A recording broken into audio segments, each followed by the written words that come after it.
विचार करा, 100 वर्ष अगोदर आपले जे पूर्वज होते त्यांची लाईफस्टाईल कशी होती, की ते वाघालाही घाबरत नसत. कधी कधी वाघ जर त्यांच्या अंगावर जर चालून जर आला तर ते वाघावरही चढून जात. बरेचसे लोक भूतासोबत कुस्त्या खेळल्याच्या गोष्टी सांगतात.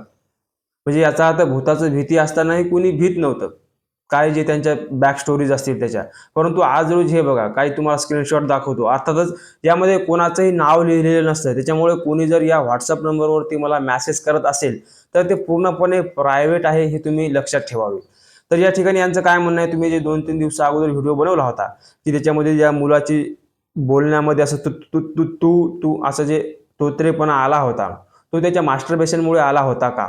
आणि मला सुद्धा तसं होते. पब्लिक प्लेसवर म्हणजे सार्वजनिक ठिकाणी जर मला कोणी बोललं किंवा दुसरीकडे ॲक्सिडेंट जरी झाला, जोरानं जरी बोललं तरी माझी बोबडी वळते. कोणी मला समोर यायला सांगितलं, कोणी बाजूला भांडण जरी केले तरी सुद्धा माझी बोबडी वळते. तर हे मास्टरबेशनमुळे होऊ शकते का? तर त्याचा संबंध असा आहे की आपल्या वेदशास्त्रामध्ये, आयुर्वेदामध्ये वीर्य हे जे सांगितलेलं आहे, हे वीर्य काही नुसतं लिक्विड नाही आहे की आधुनिक लोक सांगतात की तुम्ही कितीही ते खर्च करा, जशी लाळ बनत राहते तसं वीर्य बनत राहते, त्याच्यामुळे वीर्याचं काही शुक्राणूची तुम्हाला वगैरे काही कमतरता पडणार नाही, असं आधुनिक लोक सांगतात बरं का. परंतु आयुर्वेद काय सांगतो की जसं तुम्ही वीर्य बनत राहते शरीरामध्ये, त्यात काही वाद नाही. परंतु ते वीर्य जेव्हा कॉन्सन्ट्रेट होते, म्हणजे कसं, दुधाचं झालं दही, दह्याचं झालं लोणी आणि लोण्यापासून बनलं तूप. तूप हे काय आहे, हे कॉन्सन्ट्रेट रूप आहे दुधाचं. म्हणजे जेव्हा 20 लिटर दूध खर्च होईल तेव्हा 1 किलो तूप बनेल. आलं लक्षात? कसं कॉन्सन्ट्रेशन वाढत गेलेलं आहे. तसंच इतकं जेव्हा आपण खाऊ तितकं त्याचं रक्त बनेल, त्या रक्त म्हणजे रस बनेल, रसापासून रक्त बनेल, त्याच्यापासून मांस बनेल, त्यापासून अस्थी बनेल, मज्जा बनेल आणि असे सगळे 7 धातू संपल्यानंतर मग शुक्र बनेल. शुक्र त्याचं कॉन्सन्ट्रेट रूप आहे. आणि असं शुक्र म्हणजे वीर्य, म्हणजे जेव्हा वीर्य हे साठवून साठवून साठवून तेव्हा त्याच्यापासून कॉन्सन्ट्रेट रूप म्हणजे त्याचं ओज बनते.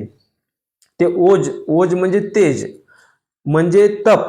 इतकं जे तेज म्हणजे काय एका शब्दात, आता मी जे काही बोलत आहे, जे स्पष्ट बोलत आहे, माझे स्पष्ट तुम्हाला शब्द ऐकू येत आहेत, मला कोणतीही गोष्ट स्पष्ट दिसते, तुम्ही जे बोलता एक्झॅक्टली तेच माझ्या माइंडमध्ये त्याचा मी अर्थ धारण करतो किंवा मला ते लवकर समजते, म्हणजे माझी बुद्धी तीव्र झालेली आहे.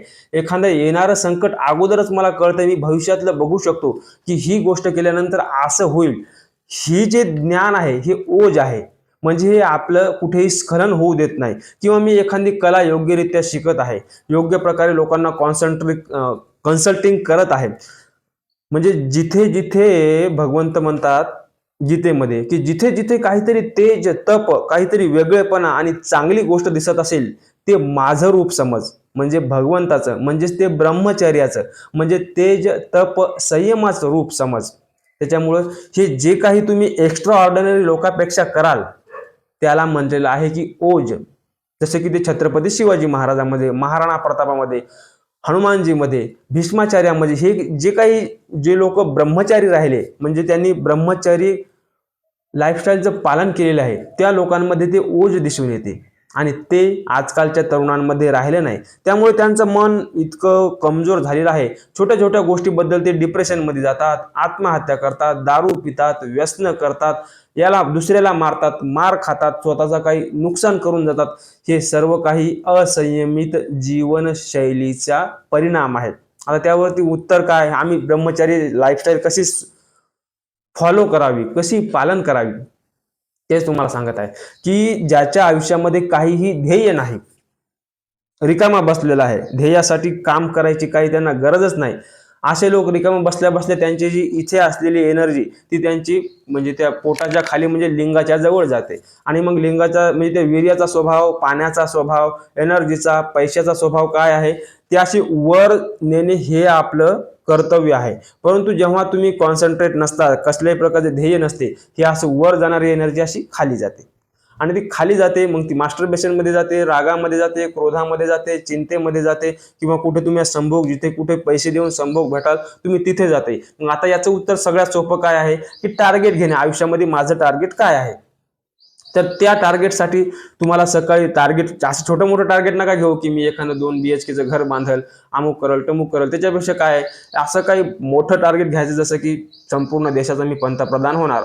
त्यासाठी काय आहे, कोणती लाईफस्टाईल फॉलो करावं लागेल, मला सकाळी लवकर 3:30ला उठावंच लागेल. त्यासाठी योगा, प्राणायाम, व्यायाम, चांगल्या गोष्टीचं वाचन, चिंतन, स्वतःचं चारित्र्य बनवणं, स्वतःचं शरीर बनवणं, ह्या गोष्टी कराव्याच लागते. असं खूप मोठं ध्येय घ्यायचं आणि त्या ध्येयासाठी काम करायचं. त्या ध्येयासाठी काय करावं, मग याबद्दल रिसर्च करा. मग तुमचं जे बॅकग्राऊंडमध्ये जे मास्टरबेशन विषयी जे काही चालत होतं ते सगळं काही तुम्ही विसरून जाल आणि फक्त त्या गोष्टीसाठी आणि त्याच गोष्टीसाठी काम कराल. आणि जेव्हा तुम्ही हे काही कराल तेव्हा कधी हे मास्टरबेशनची, नाईट फॉलची तुमची सवय सुटून जाईल हे तुम्हाला कळणार सुद्धा नाही.